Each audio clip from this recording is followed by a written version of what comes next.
I recently felt compelled to leave this note on the car of a woman who almost plowed into us at an intersection on our way to the grocery store because she was too busy on her phone to be bothered to drive the 2-ton death machine she was about to let plow right into us because she wasn't paying attention.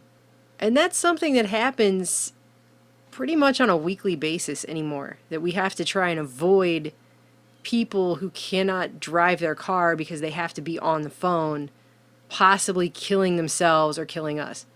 People are becoming so attached to their smartphones that you can barely find a person who will leave the house without one anymore. The average person now touches their smartphone display over 2,600 times a day. Probably more than anything else they touch at all. Studies have found that nearly half of all people who own one use it for an alarm clock, too, so they're sleeping with an EMF-emitting device, which even the World Health Organization has now classified as possibly carcinogenic, right in their bedroom, in some cases right next to their pillow on a bedside stand, or even under it. An Alabama man was almost electrocuted while sleeping with his iPhone, or his phone in general, charging in his bed.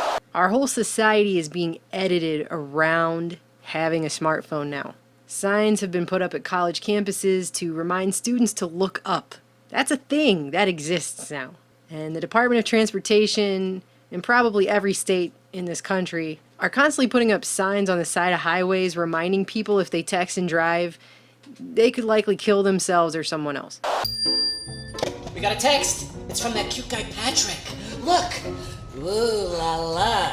It is to the point now that movie theaters like AMC are talking about changing their policy to allow smartphones to be on and be used during films, even though the entire point of going to the movie is supposed to be to actually watch the freaking movie. And as I've mentioned many times before, because it still blows my mind, certain countries are installing special smartphone user sidewalks to try and keep people who can't even afford to pay attention while walking outside near traffic from being turned into street pizza. We aren't programming this technology anymore, you guys. It's programming us. It is rewiring us to require a near constant electrostimulus.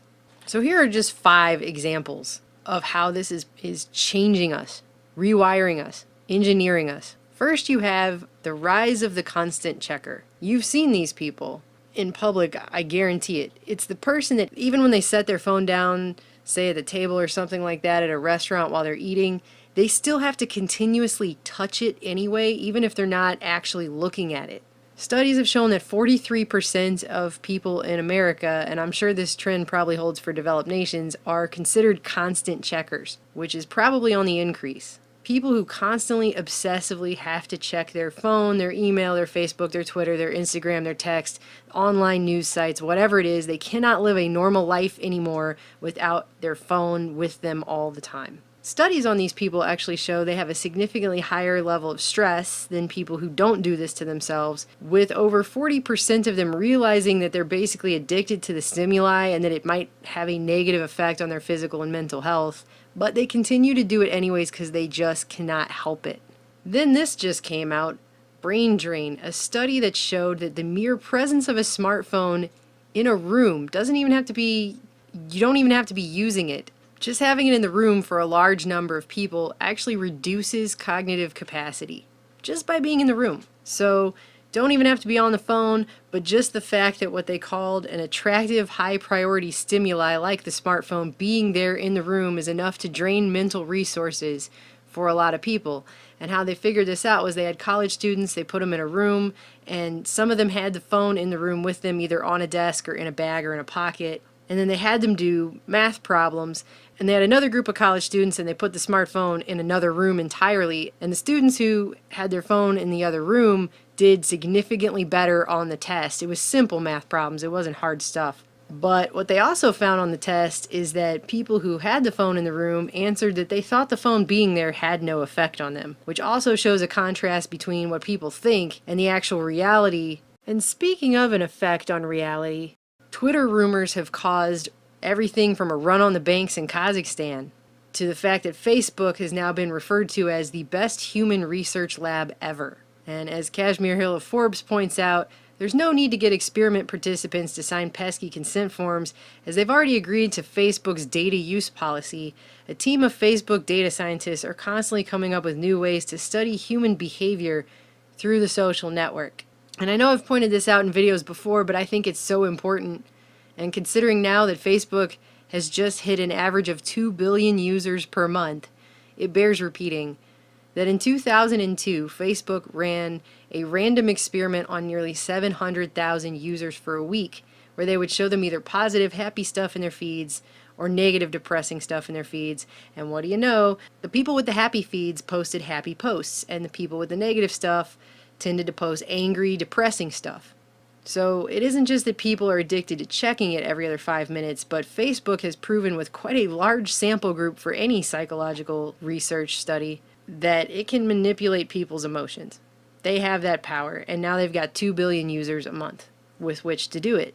I also read, and unbelievably, but I guess this is where we're at, that researchers at Birkbeck, University of London, and King's College London say that 3/4 of all UK toddlers, that's children between the age of 6 months and 3 years old, now use iPads or smartphones every day.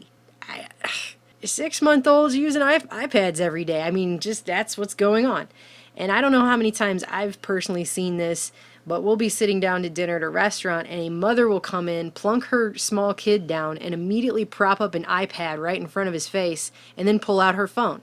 They don't talk to each other. They don't look at each other. If the kid tries to get his mom's attention, maybe show her something happening in the cartoon or whatever that she's turned on to distract him, she won't even look because she's too concerned with checking Instagram or whatever on her phone to even give her own kid the time of day. Parents are admittedly ignoring their children, and the children are learning to ignore everyone else because of it. And studies are showing that smartphone addicted parents have more negative interactions with their children when they do interact with their children. But is all of it having physical consequences too? A new study out of the University of California, Irvine says devoting more attention to your smartphones than your children could mean they'll have improper brain development and emotional disorders later in life. And that's certainly what's being suggested by the fact that social skills have now eroded to the point that college students are having to take etiquette classes to try and relearn even the basics on how to physically interact with people in real life. And experts are even warning that children spending all their time on these kinds of devices are showing a startling lack of ability not only to read other people's emotions, but a lack of being able to show empathy. Kind of like little robots, which kind of makes you wonder what it's going to look like in another few generations of this, actually. And then finally, I know I've mentioned this before, but Microsoft Canada came out with a study a few years back which showed that the human attention span has shrunk overall from 12 seconds in the year 2000 to 8 seconds in 2013, which the tech giant noted is 1 second shorter than the attention span of the average goldfish. And I went and got the study and read it, and it was actually written by Microsoft to its corporate customer base to show how they could advertise things to people in a world where technology is decreasing everyone's ability to pay attention long enough to even care about what's in an ad. And of course, Microsoft did what it could to put a positive spin on all of this, but after reading through it, not only is it obvious they're talking about human beings as if we are now mere computers, but it's also pretty evident to me that the technology is definitely programming the people more than the people are programming it. The thing has creepy lines like, "It's no surprise that increased media consumption and digital lifestyles reduce the ability for consumers to focus for extended periods of time. But I never would have guessed that tech-savvy consumers are getting better at processing information and encoding that information to memory. If there's no need to stay tuned in, why not move on to the next new and exciting thing for another hit of dopamine?" Yeah. So we're not only being completely removed from actual reality, but now we're becoming these little techno junkies that are just looking out for that next hit of dopamine. That's how they discuss us. Like little human, biological, android, programmable computers that are just down to where can we get our next hit of stimulus. Someone on a video we did just a little while back left a comment that it's getting to the point where the majority of everyone can't even remember what they did last week anymore. So when you add all that together and really think about it, who could argue that the zombie apocalypse isn't already here? But this problem has reached a level now where people are actually doing what's called a digital detox. And companies are providing this where they will take you somewhere and make sure you're not allowed to have your phone. But you go somewhere for several days without any devices, no phones, no tablets, no computers, no TV, nothing, which used to just be the way people lived anyway, just saying. But these days, that's considered radical. Studies on these people show that they physically start interacting with each other differently when they don't have their phone. Not only are they not Googling everything, for one thing, they actually have to use their own brain to figure things out. But for two, they actually start making more eye contact with each other. They sit more upright. They become more physically involved in the conversation. They become more present in the real world. Every single one of these people is on their phone. I would just challenge everybody to ask yourselves when the last time was you just went up to the grocery store without your phone.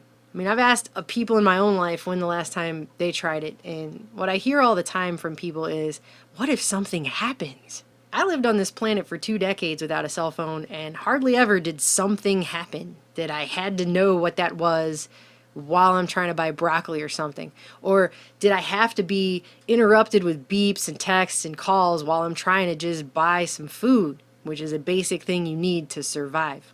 Most likely what'll happen is you won't bump your cart into someone else you didn't see because you weren't paying attention while you're supposed to be grocery shopping. The world is not going to explode if you don't have a phone. I know my inbox looks like a nightmare from hell, but I really don't care. I cannot allow myself to be a slave to these things.